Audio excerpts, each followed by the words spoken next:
Hi friends, అంతా ఎలా ఉన్నారు? ప్లీజ్ లైక్ చేయండి, ఇంకా సబ్స్క్రైబ్ చేయండి. ఈ వేసవి మీకు చల్లగా ఉండాలని నేను ఆ దేవుని కోరుకుంటున్నాను. మహి వెళ్ళిన రోజు ఫ్లైట్ విండో పక్కన కూర్చుని నెమ్మదిగా కళ్ళు మూసుకుంది. కానీ ఆమె మనసు మాత్రం ఇంకా అక్కడి నుంచి బయటకు రాలేదు. రుద్రప్రతాప్ చివరిసారి చూసిన చూపు, అతను చెప్పిన జాగ్రత్త అనే ఒక్క మాట, అవే మళ్ళీ మళ్ళీ గుర్తొస్తున్నాయి. ఆమె చేతిలో ఇంకా అదే పాత లెటర్ ఉంది. తన తండ్రి చనిపోవటానికి ముందు రాసిన చివరి లెటర్. వణికే చేతులతో మహి దాన్ని మళ్ళీ తెరుస్తుంది.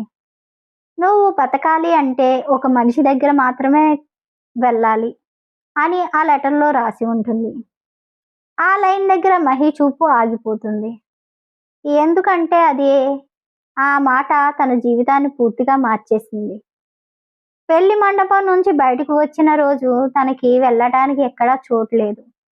నమ్మటానికి ఎవ్వరూ లేరు. అప్పుడు తన తండ్రి లెటర్లో రాసిన పేరు ఒక్కటే గుర్తొచ్చింది.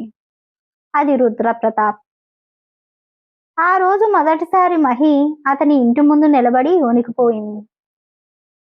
అంత పెద్ద బంగ్లా, చుట్టూ సెక్యూరిటీ, లోపలికి వెళ్ళటానికి కూడా ఆమెకు భయం వేసింది. కానీ ఆమె పేరు చెప్పగానే రుద్రప్రతాప్ వెంటనే లోపలికి రమ్మని చెప్తాడు. మహి చేతిలో ఉన్న లెటర్ మొత్తం చదివిన తర్వాత అతను చాలాసేపు నిశ్శబ్దంగా కూర్చుంటాడు. ఆ నిశ్శబ్దం మహిని ఇంకా భయపెడుతుంది.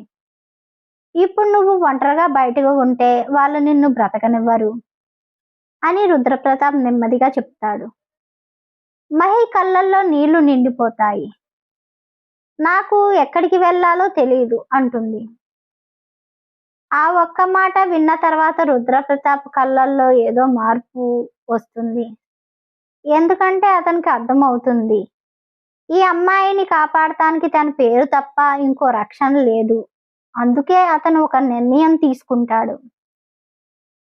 ఆ రాత్రి ఎలాంటి ఆర్భాటం లేకుండా, ఎలాంటి పెద్దలు, ఎలాంటి పెద్ద మాటలు లేకుండా రుద్రప్రతాప్ మహి మెడలో తాళి కడతాడు. మహి చేతులు ఇంకా భయంతో వణుకుతాయి. కానీ ఆ క్షణంలో కూడా రుద్రప్రతాప్ ఒక్కసారి కూడా ఆమె వైపు హక్కుగా చూడు. ఎందుకంటే ఆ పెళ్లి ప్రేమ కోసం కాదు, ఆమె ప్రాణం కోసం, ఆమెను కాపాడటం కోసం తీసుకున్న నిర్ణయం మాత్రమే. చాలా గంటల ప్రయాణం తర్వాత మహి ఫ్లైట్ చివరికి అమెరికాలో ల్యాండ్ అవుతుంది. ఆమె నెమ్మదిగా బయటకు నడుస్తూ వస్తుంది. చుట్టూ అన్ఫెమిలియర్ ఫేసెస్, కొత్త భాష, కొత్త ప్రపంచం. ఆ క్షణంలో మొదటిసారి తాను నిజంగా ఒంటరిగా వచ్చేసానని మహికి అర్థమవుతుంది. ఆమె చేతులు స్లైట్గా వణుకుతాయి. కానీ అదే సమయంలో ఎయిర్పోర్ట్ బయట ఒక మనిషి ఆమె పేరు ఉన్న బోర్డు పట్టుకుని నిలబడి ఉంటాడు. మహి మేడం అని నెమ్మదిగా పిలుస్తాడు. అతను అవినాష్. సుమారు 30 ఏళ్ళు వయసు. చాలా కామ్గా కనిపిస్తున్నాడు. సార్ నన్ను పంపించారు అని చెప్తాడు. ఆ మాట విన్న వెంటనే మహి కళ్ళల్లో చిన్న ఆశ్చర్యం కనిపిస్తుంది. ఎందుకంటే రుద్రప్రతాప్ ఇక్కడి వరకు కూడా తన గురించి ఆలోచించాడని ఆమె ఊహించలేదు.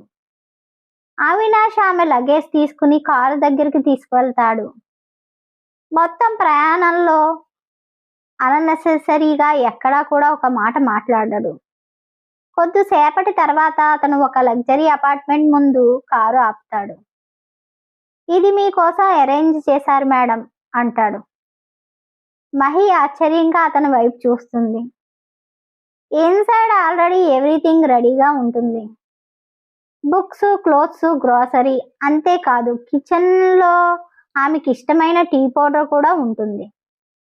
అది చూసిన క్షణంలో ఆమె గుండె ఒక్కసారిగా భారంగా మారిపోతుంది. ఎందుకంటే ఇవన్నీ తన గురించి చాలా జాగ్రత్తగా తెలిసిన మనిషే చేయగలడు. అవినాష్ నెమ్మదిగా ఒక కవర్ ఆమె చేతిలో పెడతాడు. అందులో ఒక ఫోన్ మరియు ఒక నెంబర్ కూడా ఉంటుంది. మీకు ఏదైనా సమస్య వచ్చినా లేదా ఎవరికన్నా ఏమన్నా అడగాలి అన్నా, సార్తో మాట్లాడాలనిపించినా ఈ నెంబర్కి కాల్ చేయండి అంటాడు. ఆ మాట విన్న వెంటనే మహి కళ్ళల్లో మళ్ళీ నీళ్లు తిరుగుతాయి. ఎందుకంటే ఆమెకి ఇప్పుడు అర్థమవుతుంది, రుద్రప్రతాప్ తనని దూరం పెట్టాడు, ఒంటరిగా మాత్రం వదలలేదు. ఆమెకి తెలియకుండా ఆమె జీవితంలో ప్రతి చిన్న విషయం ముందే సిద్ధం చేసి పెట్టాడు. ఆ రాత్రి మహి అపార్ట్మెంట్ బాల్కనీలో నిలబడి లైట్స్ చూస్తూ ఉంటుంది. ఆమె చేతుల్లో ఇంకా అదే చిన్న పేపర్ ఉంటుంది. దానిపైన నెంబర్ మాత్రమే రాసి ఉంటుంది. ఫోన్ చాలాసేపు రింగ్ అవుతుంది. మహి గుండె వేగంగా కొట్టుకోవటం మొదలవుతుంది. కానీ రుద్రప్రతాప్ మాత్రం కాల్ లిఫ్ట్ చేయడు. కొన్ని నిమిషాల తర్వాత కాల్ కట్ అయిపోతుంది. ఆ చిన్న సైలెన్స్ కూడా మహి భరించలేనంత బాధగా అనిపిస్తుంది. ఎందుకో తెలీదు, కానీ ఆ క్షణంలో ఆమెకు పూర్తిగా ఒంటరిగా ఉన్నట్లు అనిపిస్తుంది. ఆయనకు మాట్లాడాలనుకోవటం లేదు అని భావించి మహి నెమ్మదిగా ఫోన్ పక్కన పెట్టేస్తుంది. తర్వాత రోజు మహి తన కాలేజ్ అడ్మిషన్ కోసం వెళ్తుంది.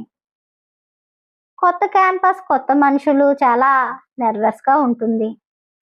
డాక్యుమెంట్స్ అన్నీ ఇచ్చాక అక్కడ స్టాఫ్ ఒక్కసారిగా సీరియస్గా ఆమె వైపు చూస్తారు. మీ పేపర్ వర్క్ ఇన్కంప్లీట్గా ఉంది అంటారు. మహి ఒక్కసారి షాక్ అయిపోతుంది.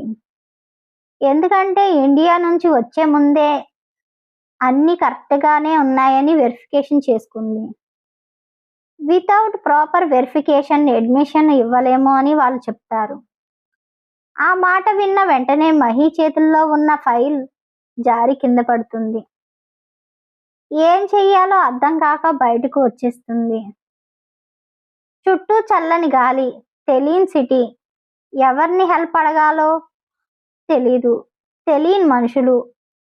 ఆ క్షణంలో మొదటిసారి తాను నిజంగా ఎంత దూరం వచ్చానో ఆమెకే అర్థమవుతుంది. ఆమె కళ్ళల్లో నెమ్మదిగా నీళ్లు చేరతాయి. అదే సమయంలో ఒక కారు ఆమె ముందు ఆగుతుంది. అందులోంచి అవినాష్ దిగుతాడు.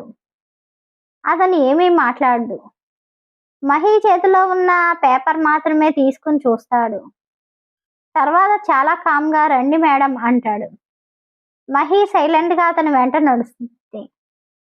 కొద్దిసేపటి తర్వాత అవినాష్ డైరెక్ట్గా కాలేజ్ మేనేజ్మెంట్ రూమ్లోకి వెళ్తాడు. అక్కడ ఉన్న వాళ్ళంతా అతన్ని చూసి వెంటనే లేచి నిలబడతారు.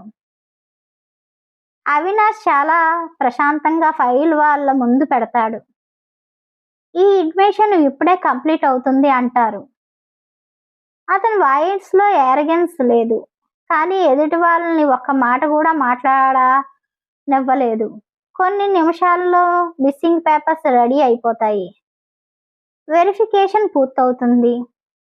అడ్మిషన్ లెటర్ కూడా మహి చేతిలో పెడతారు. అంతా చూస్తూ నిలబడిన మహి మొదటిసారి పూర్తిగా సైలెంట్గా అయిపోతుంది. బయటికి వచ్చిన తర్వాత మహి నెమ్మదిగా అడుగుతుంది, ఇవన్నీ ఆయనే చేశారా? అవినాష్ చిన్నగా నవ్వుతాడు. సార్ ఒక విషయం ముందే ఊహిస్తారు మేడం అంటాడు. మీకు సమస్య రాకముందే దానికి సొల్యూషన్ రెడీగా పెడతారు. ఆ మాట విన్న క్షణంలో మహి గుండెల్లో మళ్ళీ అదే బాధ మొదలవుతుంది. ఎందుకంటే రుద్రప్రతాప్ తనకు దూరంగా ఉన్నాడు, కానీ ఇంకా ప్రతి అడుగులోనూ ఆమెను కాపాడాలనుకుంటున్నాడని ఆమెకు అర్థమవుతుంది. మీకు నెక్స్ట్ పార్ట్ కావాలంటే సబ్స్క్రైబ్ చేయండి, సపోర్ట్ చేయండి.